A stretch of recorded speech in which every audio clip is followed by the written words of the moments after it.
தவறு செய்பவர்கள் தஞ்சமடையும் வாஷிங் மிஷினாக பாஜக செயல்படுது அப்படின்ட்டு சொல்லியிருக்காரு. அப்படி இதுவரையிலும் கிடையாது. தவறு செய்தவர்களெல்லாம் காப்பாற்றுறது நாங்கள் நீதிமன்றமும் கிடையாது, நாங்கள் அரசியல் கட்சி வச்சிருக்கிறோம், அவ்வளோதான். நீங்கள் தவறு செஞ்சுக்கிட்டே இருக்கீங்கிறத பொறுத்து தான் அது இருக்குது. சார், நேற்று நீதிமன்றத்தில் விஜய் மீது கடுமையான தாக்குதல் இது பண்ணியிருக்காரு ஜட்ஜு.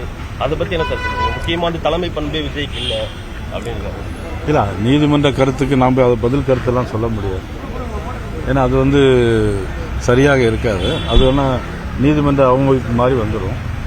நீதிமன்றம் சில நேர்மையான தீர்ப்புகளையும் வழங்க வேண்டும் என்பதுதான் என்னுடைய. விஜய்க்கும் பிஜேபிக்கும் கூட்டணி இருக்கு, மறைமுக கூட்டணி இருக்கு அப்படின்ற பேச்சு இன்னைக்கு வரைக்கும் எழுந்துட்டு இருக்கு சார். அது உண்மையா சார்? இது எப்படின்னா, இதெல்லாம் திமுகவுடைய சதி இதெல்லாம்.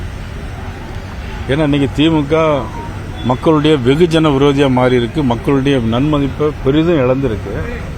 எந்த நேரத்தில் தேர்ந்தாலும் திமுக ஒரு இடத்துல கூட டெபாசிட் வாங்குமாங்கிறோ தெரியாது. அவங்க இன்னும் அந்த கூட்டணி இருக்குன்னு சொல்லிட்டே இருக்கிறாங்க. இதே மாதிரி கூட்டணிலாம் முன்னாடி இருந்தது. 2011 மிகப்பெரிய கூட்டணியாக கலைஞர் கருணாநிதி அவர்கள் வச்சிருந்தாங்க. ஆனால் என்னாச்சு, அன்னைக்கு அம்மா தான் ஜெயிச்சாங்க 2011. அதனால் கூட்டணி பலத்தோடு இருக்கிறோங்கிற ஒரு மாயையை இன்னைக்கு திமுக உருவாக்கிட்டு இருக்கிறது. அந்த மாயையை 2026 தேர்தலில் மக்கள் முறியடிப்பார்கள்.